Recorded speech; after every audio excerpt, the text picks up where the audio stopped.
사랑의 하나님, 우리 아버지, 귀한 시간입니다. 간절할 수밖에 없는 시간입니다. 구별해 주셨고 참여할 수 있게 특권 주셔서 감사합니다.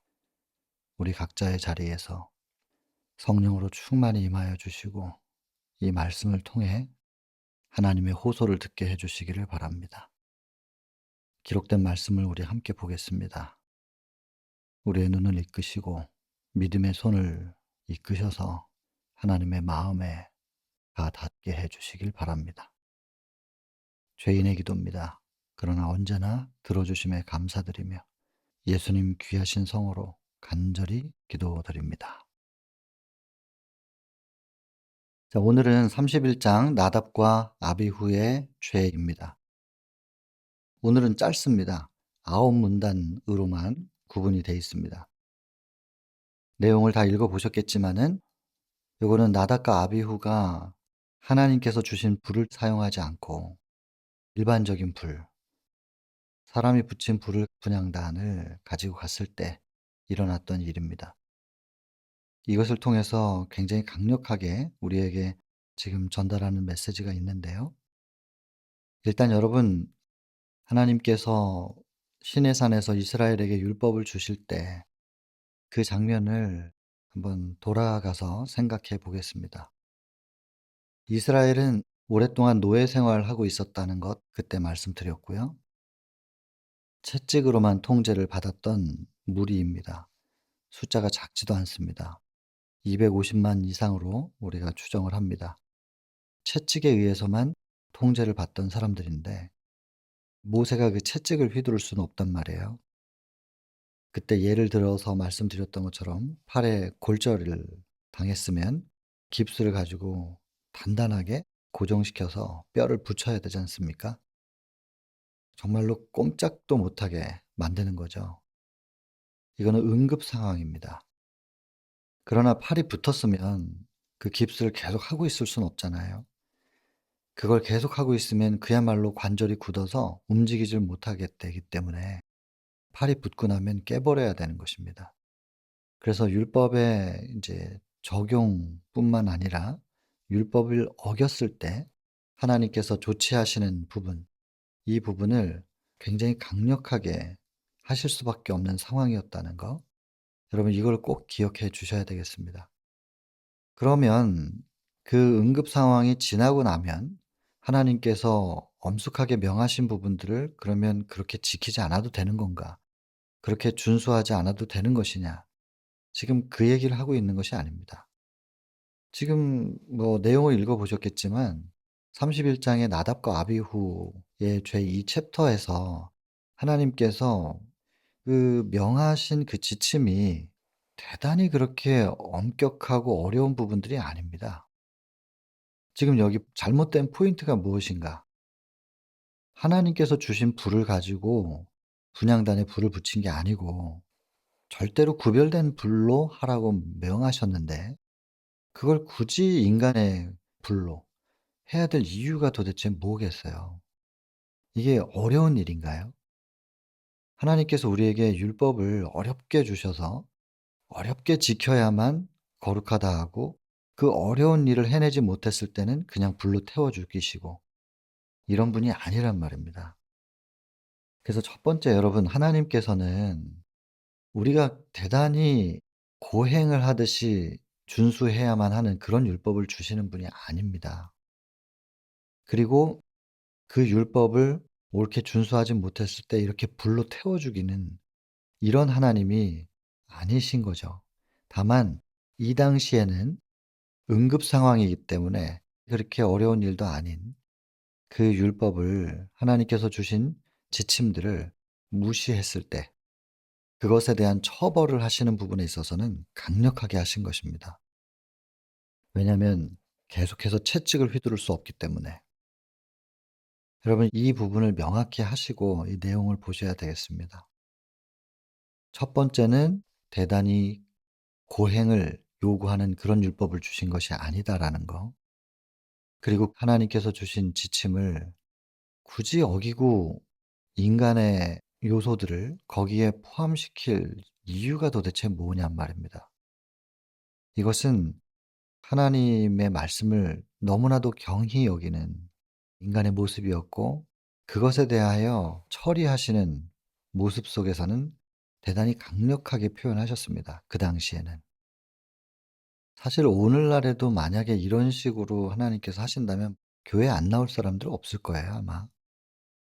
그러나 그것은 두려움으로 나오는 것이겠죠. 하나님께서 그걸 원하시는 게 아니니까. 그럼에도 불구하고 이 광야에서는 응급 상황입니다. 팔이 부러졌어요. 조치하지 않으면 영원히 장애가 될 수 있어요. 기형이 될 수도 있어요. 그러니 응급 상황에서 강력한 조치를 취하십니다. 그것이 깁스를 하듯이 하는 겁니다. 그리고 나답과 아비후가 그렇게 경솔하게 행동했었던 이유가 무엇인가? 그것도 이 챕터에서 굉장히 중요한 포인트죠. 술에 취해 있었다는 것입니다. 제사장 직분을 가진 자가, 그 거룩한 직분을 받은, 그 사명을 받은 사람이 술에 취하여 정신을 흐린 상태로 놔둔다. 언제 어느 때 하나님의 명령이 있을 수도 있고, 그 하나님의 명을 받아서 섬겨야 될 수도 있는 그 직분을 가진 사람이 술에 취해서 자기 정신을 흐리게 만든다는 거. 이 사명감이 없는 일이죠. 그리고 그렇게 사명감이 없이 느슨할 수 있었던 거. 그리고 부절제하고 자제하지 못하는 그런 성향은 또한 누구에게까지 책임을 물으시는가. 지금 이 챕터에서는 부모에게, 아론에게 그 책임을 물으십니다. 유년 시절의 그 교육을 다시 한번 또 언급을 하네요. 이 포인트들이 이 챕터의 핵심입니다. 내용을 한번 보겠습니다. 이제 성막 봉사가 시작이 된 것이죠. 근데 이 성막 봉사에서 특별한 방법으로 하나님께서는 당신의 영광을 나타내셨는데, 그것이 뭐냐면 불. 이 번제도 제물을 태우려면 불이 있어야 되잖아요. 그리고 분향단에서 향이 계속 올라가려면 또 불을 붙여야 돼요. 촛대 역시 불이 붙여져 있어야 되잖아요. 꺼지면 안 되는데 항상 이 불이 필요한데, 그 불이 여호와께로부터 나와서 제단 위에 제물을 사르고 그 불로 향에 불을 붙이기도 하고 촛대에 불을 붙이기도 하고, 하나님께서 주신 불로 해야만 한다는 겁니다. 인간의 불이 아니에요. 여러분, 여기서 이 불이라고 하는 것은 오늘날로 적용시키면 성령입니다. 오직 성령을 통해서만 모든 성소의 봉사들이 이루어져야 되고, 성소의 각 단계별로 인도함을 받아야 되는데 성령과 함께 가야 되죠.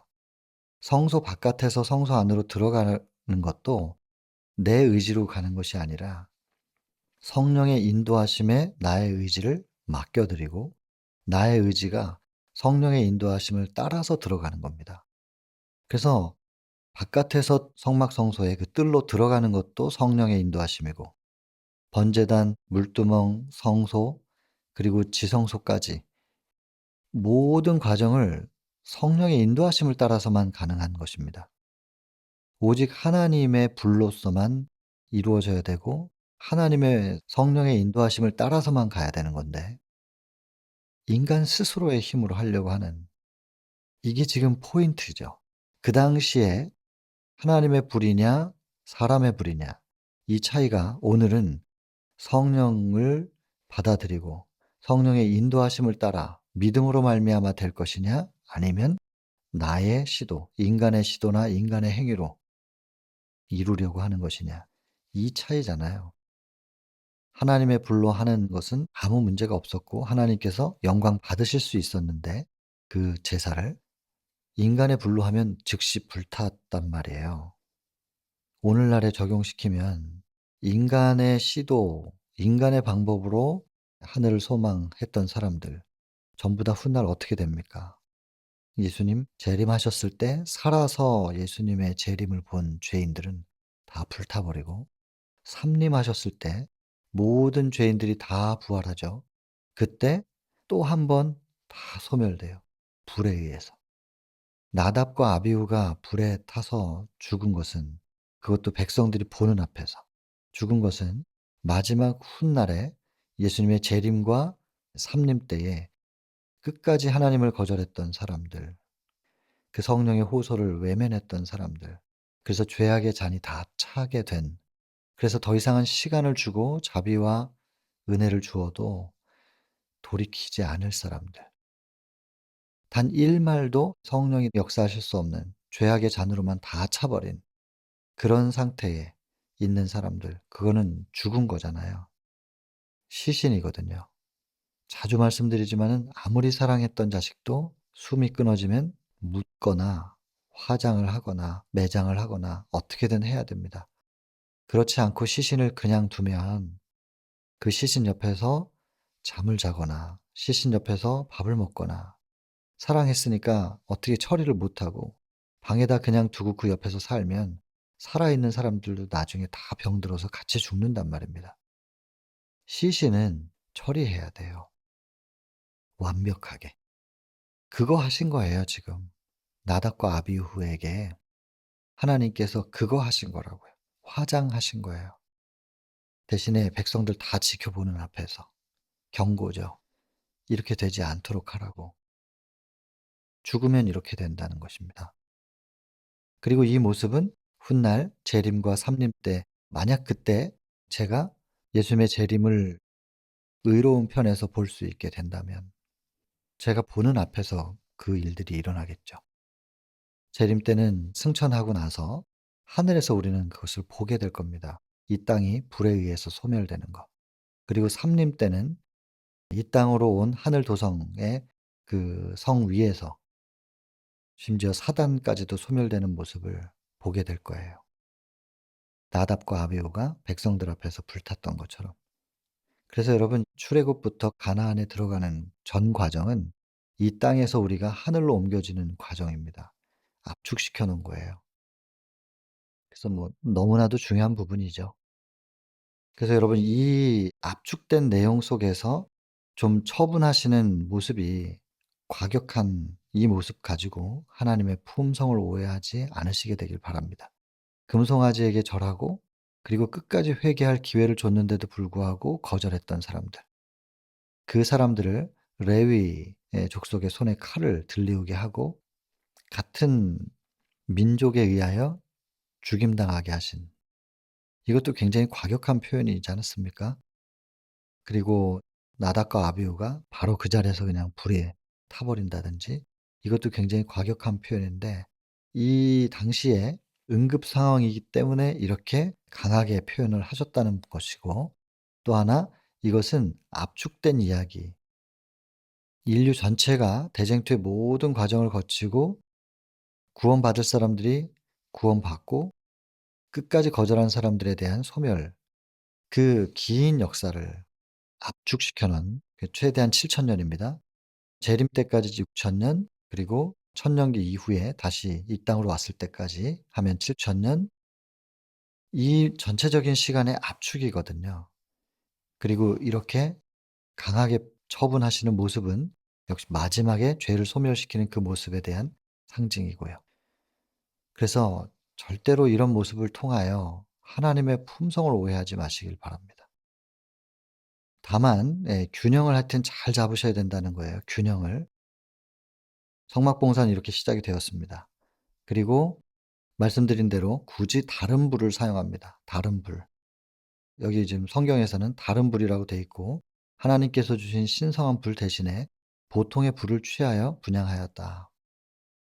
자, 이렇게 강력하게 또 조치하신 이유 중에 제가 조금 전에 말씀드렸던 내용에서 이제 하나 더 추가한다면, 지금 나답과 아비후는 굉장히 높은 지위였고 특별한 특권을 가지고 있었습니다. 여기 지금 특권을 받은 사람들, 그러니까 빛을 더 많이 받은 것이고, 빛을 더 많이 받은 것만큼 여기 보시면 빛의 분량에 따라 요구하심도 큽니다.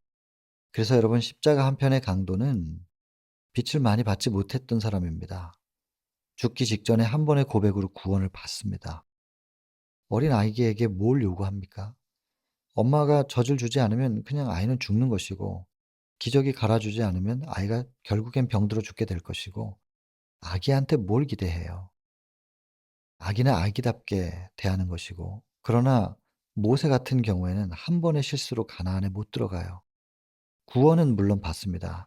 부활시켜 가지고 하늘로 데려가셨지만 유다서에 보면 나오잖아요. 그러나 가나안에 못 들어가게 하신 것은 상징적이에요.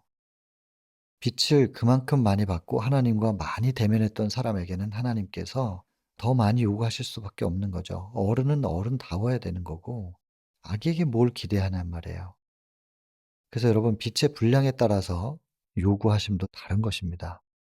장성한 어른이 아기처럼 취급해 달라고 하고 아기처럼 먹여 주고 모든 것들을 다 그렇게 해 달라고 요구하는 거, 그게 균형이 안 맞지 않습니까? 어른은 어른다워야 되는 건데.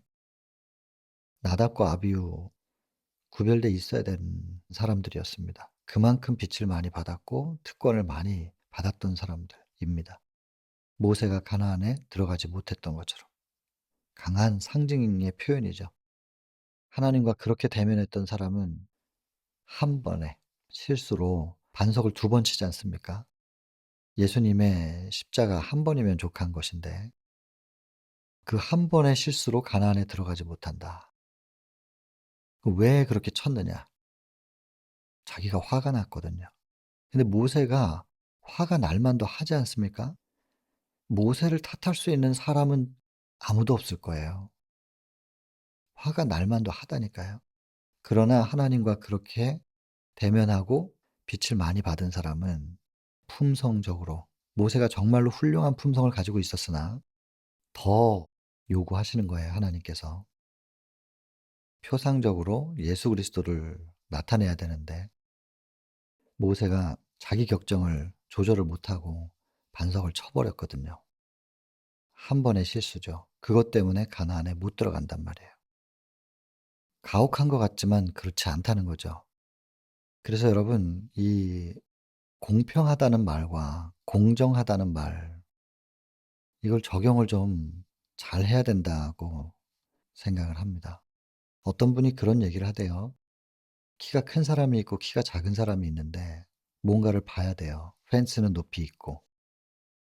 키 큰 사람도 그 펜스가 너무 높아서 볼 수가 없어요. 키 작은 사람도 볼 수가 없고. 그런데 똑같은 높이의 의자를 주면서 이 의자에 올라가서 그 펜스 건너편을 보라는 거예요. 근데 키 큰 사람은 그 의자에 올라서니까 보여요. 키 작은 사람은 그 의자에 올라섰음에도 불구하고 보이지 않아요. 펜스가 그만큼 높았던 거예요. 그러면 이 의자를 준 사람은 굉장히 공평하게 한 것 같지만 의자를 줬으니까 똑같이 두 사람에게 의자를 줬잖아요. 그러니까 "공평하게 내가 해 줄게." 공평한 것 같으나 공정하지는 않았다는 것입니다. 공정하다는 것은 그 사람의 입장에서, 주는 사람은 똑같이 줬으니까 자기는 할 거 다 했다고 생각하지만 받는 사람 입장에서는 감사하긴 하지만 그게 나에 대한 배려를 충분히 받았다고 생각은 못 들 거거든요. 키가 작은 사람에게는 조금 더 높은 의자를 줘야만 되는 거 아니겠습니까? 이거를 잘 적용을 못 시켜서 농장에 와서 이제 일할 만한 사람들, 그 사람들을 구하는 주인 이야기 아시지 않습니까? 아침부터 와서 일했던 사람과 끝날 때 거의 다 돼서 일한 사람.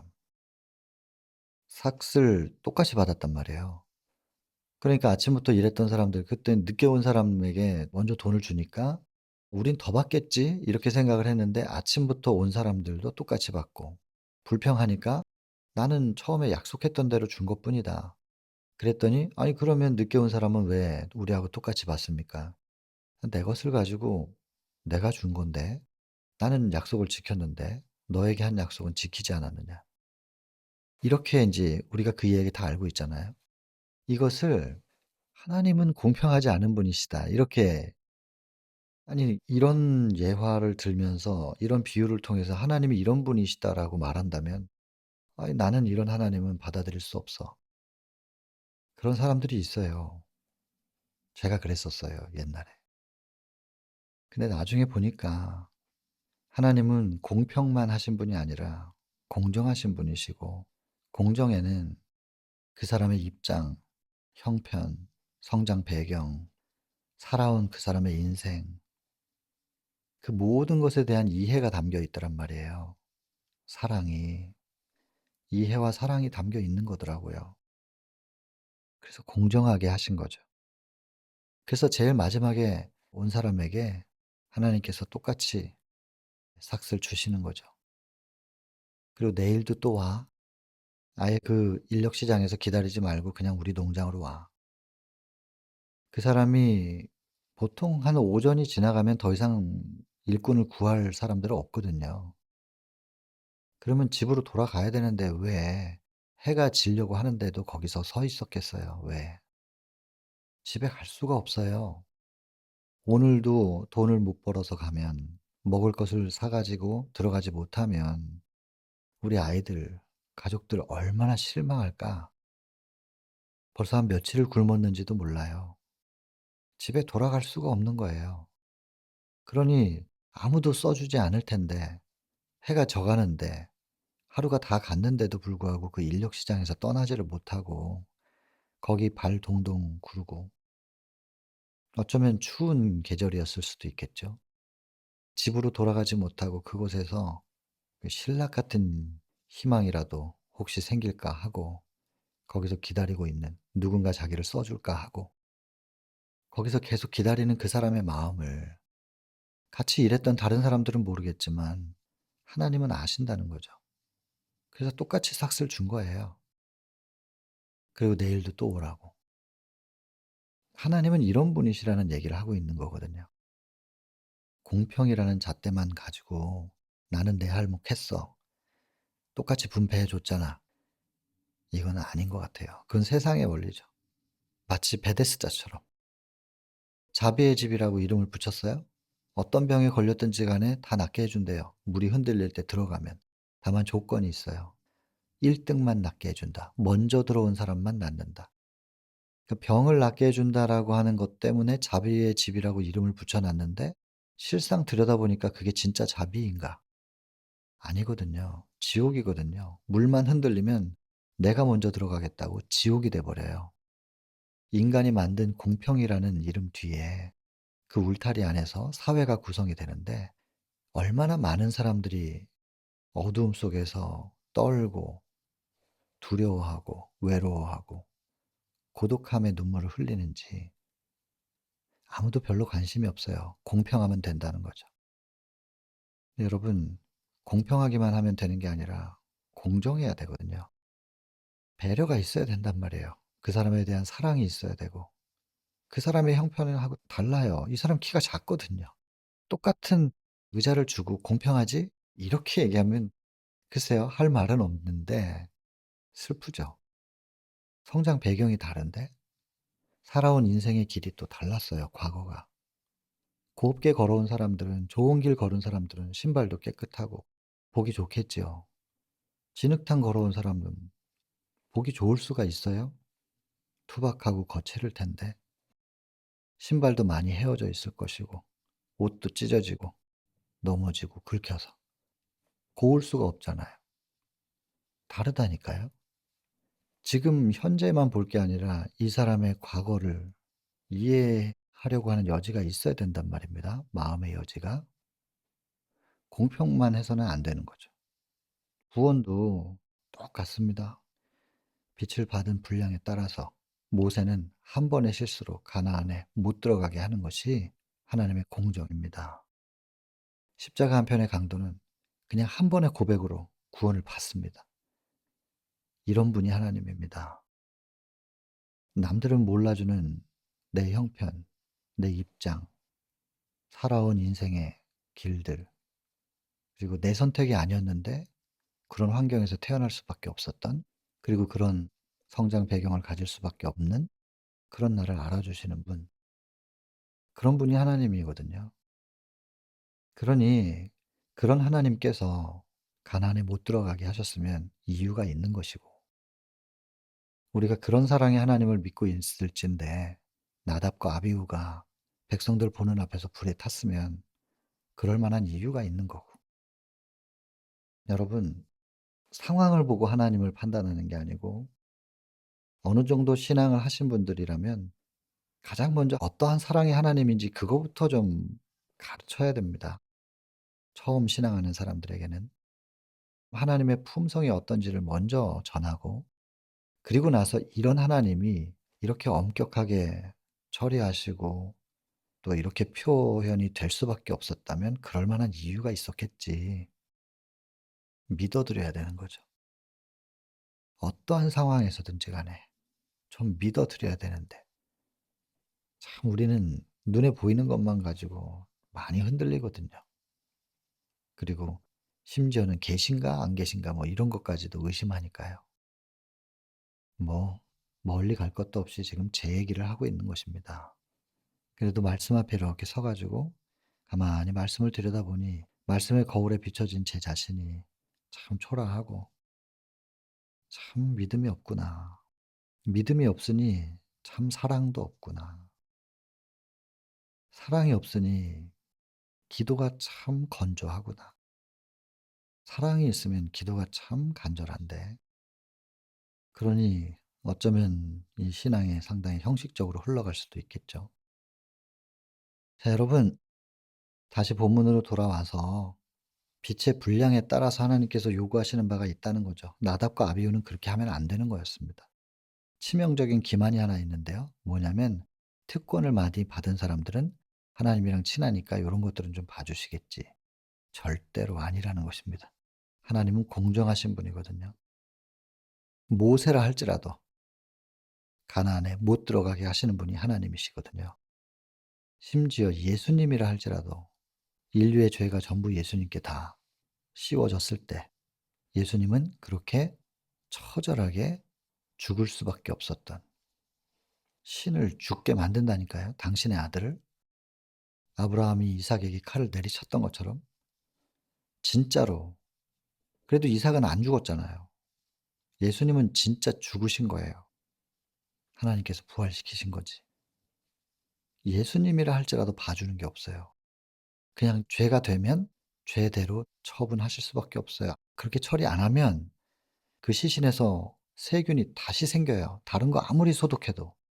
그 시신 속에서 또 세균이 발생하고 그것이 건강한 사람들에게 전염이 돼서 또 병들어 또 죽고 계속 반복돼요.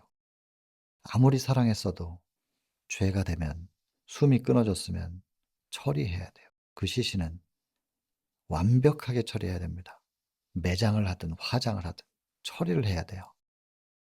봐주는 분이 아니에요. 치명적인 기만 벗어나야 됩니다. 그렇다면 왜 나답과 아비후는 그렇게 됐느냐? 유년 시절부터 자제의 습관을 배우지 못했다는 거예요. 이거는 아버지의 우유부단함, 확고부동함의 결핍, 그리고 아들들에 대한 잘못된 관용. 이거 참 잘못된 관용. 이거 여러분, 이거 다 이거 본문에 있는 내용 제가 그대로 옮긴 겁니다. 우유부단해서는 안 된다. 또 확고부동함의 결핍. 엄마 아빠를 좀 잘 활용을 해요. 아이들도 본성이 죄가 있기 때문에. 눈치 봐 가면서 봐 주겠지. 그리고 협상하죠, 아이들이. 엄마 아빠하고.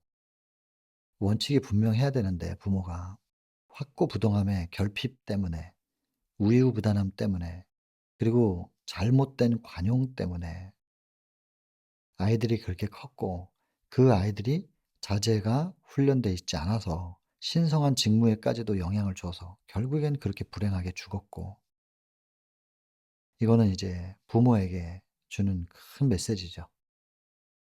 그러나 여러분, 우유부단하지 않다고 해서 사랑 없는 원칙의 적용은, 그리고 아까도 계속 많은 시간 할애해서 말씀을 드렸지만 그 사람의 입장에 대한 이해가 없는 원칙의 적용, 그건 그냥 공평한 거예요. 공평. 공정하게 적용하려면 그 사람의 입장에 대한 이해가 필요하고, 그럴 수밖에 없었던 이유가 뭔지 한번 들어봐 줘야 되고 물어봐 줘야 되고, 항상 선택의 자유는 줘야 되고. 여러분, 그래서 이 원칙을 적용할 때 이것도 잘못된 관용의 문제지 관용이 문제는 아니지 않습니까? 관용이 있어야 되잖아요. 그런데 잘못된 관용이 문제인 거고, 원칙이 있어야 되지만 그 원칙은 사랑에 뿌리 내려져 있어야 된다. 그래서 항상 중용이 중요하다니깐요. 좌로나 우로나 치우치면 안 되는데 자꾸 한쪽으로 치우쳐요. 이런 부분들 보면은 아이들을 또 엄격하게만 또 키우려고 하는 분들도 계시고 정죄하듯이. 하나님의 이름으로 성경을 활용해 가지고 정죄를 한단 말이에요. 애들이 신앙이 진저리 쳐지게 만들어요. 신앙하기 싫어지게 만든단 말이에요. 여러분 절대로 이러면 안 됩니다. 절대로 원칙의 적용은 사랑이어야 되고 원칙을 적용할 때 눈물이어야 되고 따뜻함이어야 됩니다. 이 조화를 많이 고민해야 되겠죠, 부모들이.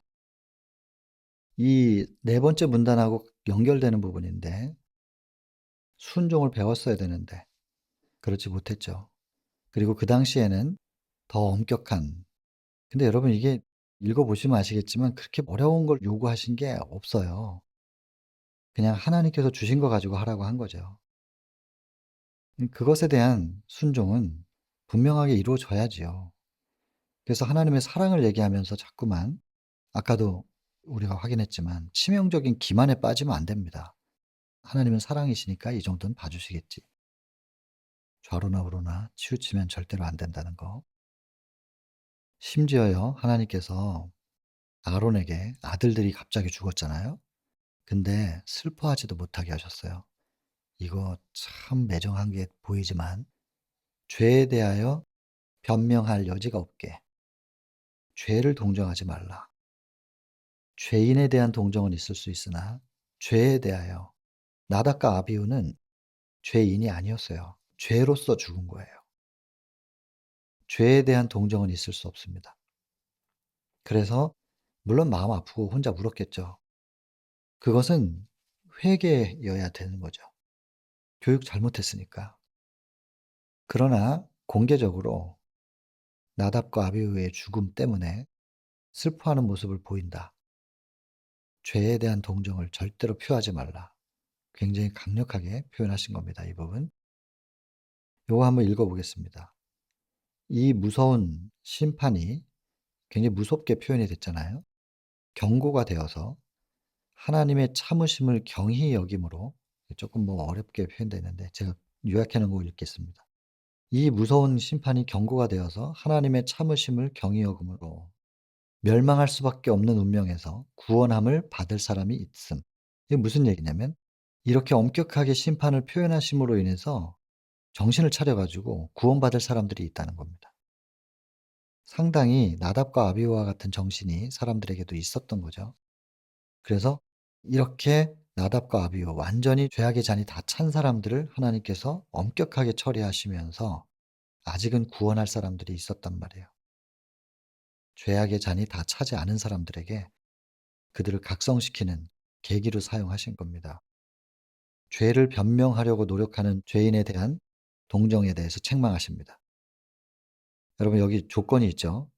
죄를 변명하려고 노력하는 죄인. 인정하면 좋겠는데 자복하면 되는데 그렇게 하지 못하고 죄를 변명하려고 노력하는, 이것에 대해서 동정하면 안 됩니다. 죄는 그냥 죄인 거지 변명이 있을 수 없습니다. 죄와 심판에 대한 경고도 그리스도의 종들의 임무였습니다. 그래서 하나님의 종들이요, 이 부분 좀 읽어 보겠습니다. 죄를 명확하게 죄라고 말해 주고 그 죄 가운데서는 죽음밖에 없다는 거, 반드시 율법의 선 안으로 들어와야 된다는 것에 대해서 말해 줘야 되는 것이죠. 이것이 그리스도의 종들이 꼭 해야 될 의무 중에 하나인데 지금 위에서 사랑 얘기를 많이 했잖아요.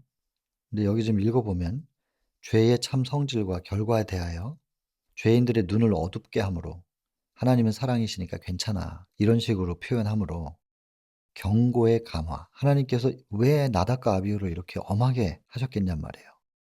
그렇게 하신 데는 이유가 있었을 텐데 그 감화를 말살시키는 사람들, 그들이 그렇게 함으로 그들이 동정적인 사람이라는 증거. '아 저 사람은 참 사랑인 많은가 봐.'